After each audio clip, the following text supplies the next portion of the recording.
अपने स्वभाव में स्थित हो जाओ। उस सिद्धि को, स्वरूप सिद्धि को प्राप्त करने के लिए क्या करना है?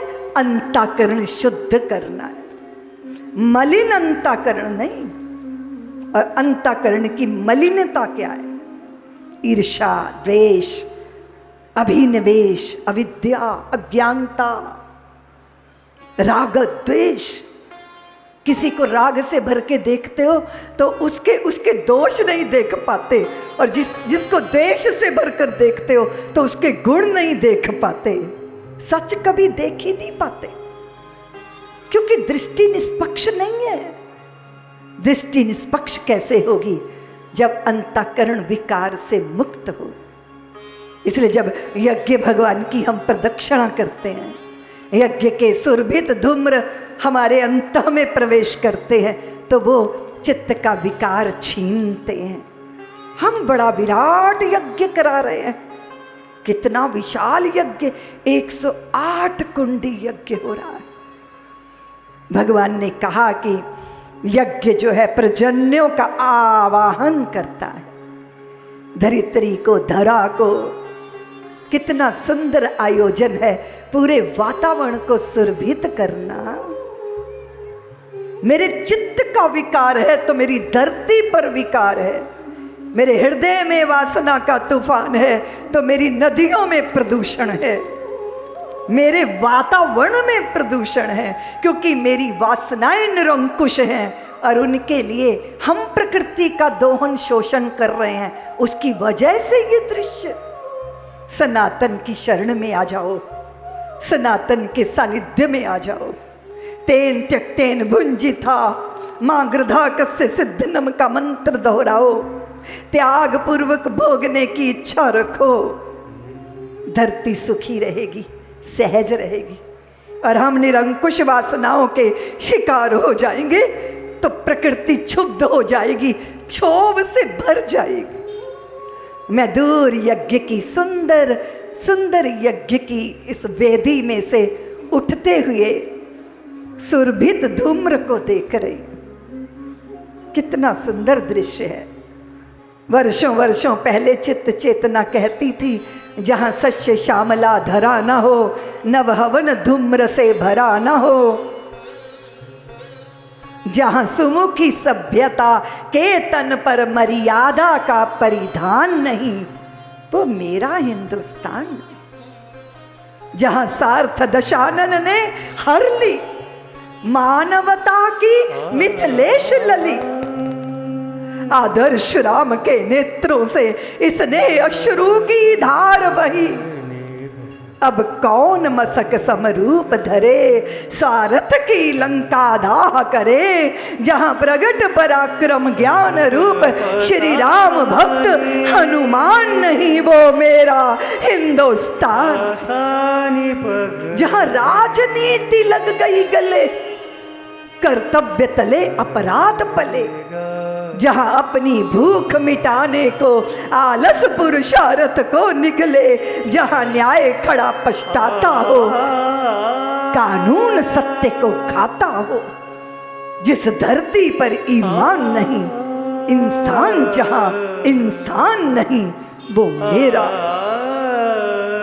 कदाचित मेरा भारत, वो मेरा भारत। चराचर में अपने अपने अपनों को देखने वाला भारत। अभी देवी पुष्पांजलि कह रही थी कि उसने कहा मैं हार गया क्योंकि मेरा भाई मेरे साथ नहीं, आप जीत गए क्योंकि आपका भाई आपके साथ। लेकिन जब एक बालिस्त जमीन के टुकड़े के लिए भाई को कचहरी की धूल चटाई जाएगी, तो भाई सुख दुख में कैसे साथ खड़ा होगा? और जब देश की देवियां आर्थिक दृष्टि से स्वाधीन हो जाएंगी, जो होनी चाहिए, लेकिन वो नौकरी की सैलरी के नोट गिन के ही मग्न होंगी और रिश्तों के अर्थ भूल जाएंगी, तो सुख कहाँ मिलेगा? बताओ ना देवियों, बताओ ना देवियों। जिसने विष पिया बना शंकर, जिसने विष पिया बनी मीरा, जो छेदा गया बना मोती, जो काटा गया बना हीरा। वो नर है तो है राम यहाँ, वो नारी है तो सीता है। मिलता है जहां का प्यार उसे, औरों के जो आंसू पीता है। क्या मार सकेगी मौत उसे? आपने देखा हरिश्चंद्र जी ने स्वप्न में दिए गए वचन को निभाने के लिए काशी के डोम के हाथ में बिकना स्वीकार कर लिया। करा था ना।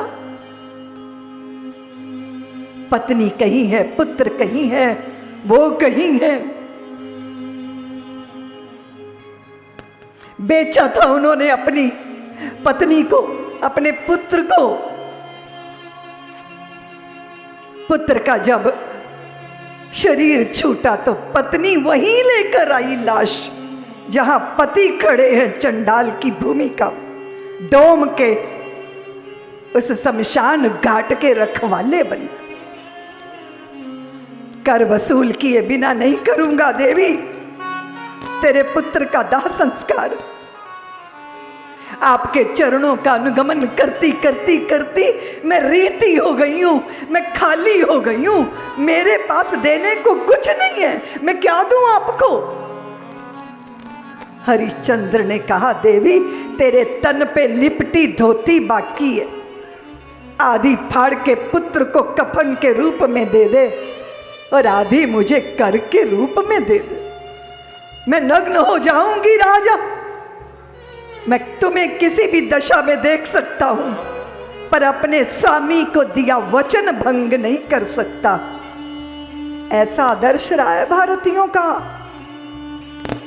पिता को दिया वचन, मां को दिया वचन, पति को दिया वचन, मित्र को दिया वचन, गुरु को दिया वचन। एक एक व्यक्ति अपने आप में निष्ठा का पर्याय बना। सत्य की बात करोगे तो हरिश्चंद्र का नाम आएगा चित्त में। दान की बात करोगे तो करुण हृदय के अंदर करुण आ जाएगा।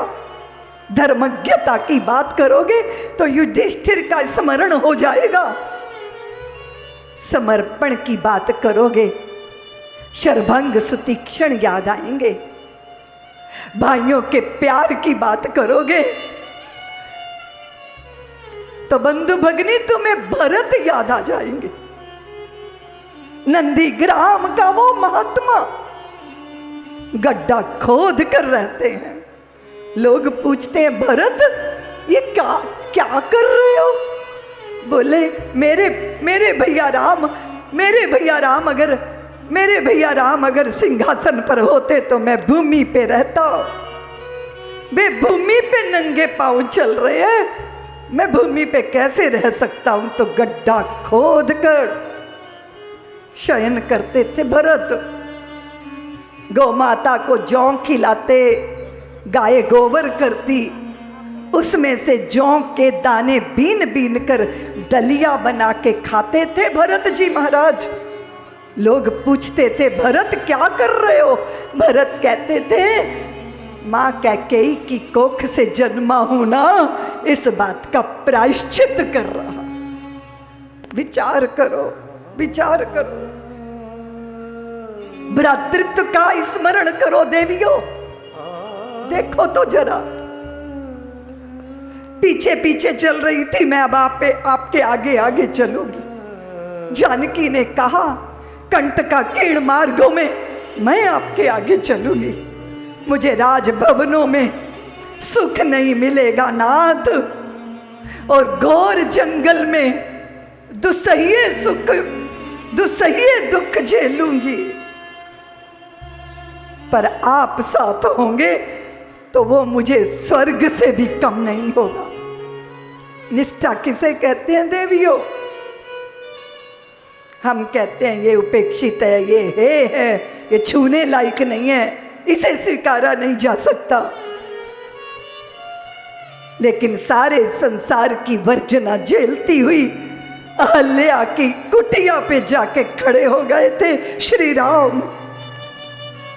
विश्वामित्र ने कहा था, राम एक वो भगवान थे जिन्होंने अपने भक्त के रक्षा और मान सम्मान के लिए पत्थर से प्रकट होना स्वीकार किया था। आज आपकी परीक्षा है। चरणों को नहीं छुआया था अहल्या को, वे तो मुनि पत्नी थी, और श्री राम तो मुनि पत्नी मुनि ऋषियों के चरणों में माथा झुकाते थे।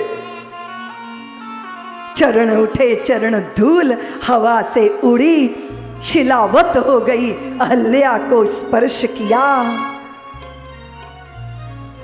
चेतना लौट आई, प्राण लौट आए। कैसे संभव होता है ये, कैसे संभव होता है? सारे जगत की वर्जना झेलती हुई परित्यक्ता नारी के पक्ष में अगर चक्रवर्ती सम्राट राजा दशरथ के पुत्र श्री राम खड़े हो जाएंगे तो कौन भला उस नारी का अपमान कर सकेगा, कौन उसकी उपेक्षा कर सकेगा? प्राण लौट आए, जीवन लौट आए। पर सत पद पावन शोक नसा, प्रगट भई तप पुंज सही, देखत रघुनायक जन सुख दायक, सनमुख होई कर जोरी रही, अति प्रेम अधीरा, पुलक शरीरा, मुख नहीं आवई वचन कही, अतिशय बड़ भागी, चरणन लागे, जुगल नयन जलधार बही, पर सत पद पावन। वे करुणा के आधार है, वे त्यक्ताओं के संबल।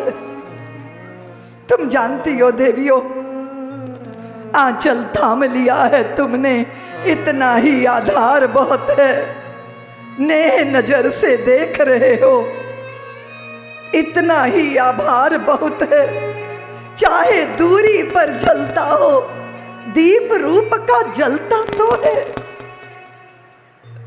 जिसे देखकर प्राण पथिक यह दुर्गम पथ पर चलता तो है। मेरी राहें चमकाने को इतना ही आधार बहुत है। आंचल थाम लिया है तुमने, इतना ही आभार बहुत है। इसलिए राम राम राम कहते हो ना, तो राम बनना होगा, राम बनना होगा, राम बनकर जीना होगा। हृदय में राम के बिना अगर जय श्री राम का नारा है तो ये थोथा है, ये खोखला है। और अगर हृदय में राम है तो फिर जय श्री राम क्रांति करता है, परिवर्तन करता है। अयोध्या के अंदर वो बाबरी ढांचे को विदा करके भव्य राम मंदिर का निर्माण करता है, उसमें भव्य राम जी का आवाहन करता है। क्या चाहिए, क्या चाहिए? सत संकल्प चाहिए। क्या चाहिए? मनसा वाचा कर्मणा एक भाव चाहिए। क्या चाहिए? मौत से भी टकरा जाने का साहस चाहिए। यह तो बतलाओ कौन यहाँ है जिसे प्राणों से प्यार नहीं है, मगर जगत में जुड़ा शुरू से मित्र कहाँ संघार नहीं है। मृत्यु क्या है वस्त्र बदलना, कुछ पल का विश्राम साथियों, जीवन एक अखंड पर्व है, साधारण त्योहार नहीं है। जीना सबसे बड़ी कला है, लेकिन ये एक अटल सत्य है कि मरने से डरने वाले को जीने का अधिकार नहीं है। जो राम का है वो निर्भय है, वो प्रलोभनों से मुक्त है। और अगर वो भय और लोभ से मुक्त है तो फिर वो व्यक्ति नहीं है, फिर वो समष्टि है, फिर उसका अहम वयम बन गया, फिर वो तीर्थ हो गया, फिर वो स्वयं यज्ञ हो गया, फिर वो यज्ञ की आभा हो गया, फिर वो यज्ञ का फल हो गया। इसलिए हृदय में बसाओ, रोम रोम में रमाओ। और मेरे भारत की देवियां धर्म को साधती हैं, मेरे भारत की देवियां रसोई में रस की निष्पत्ति करती हैं।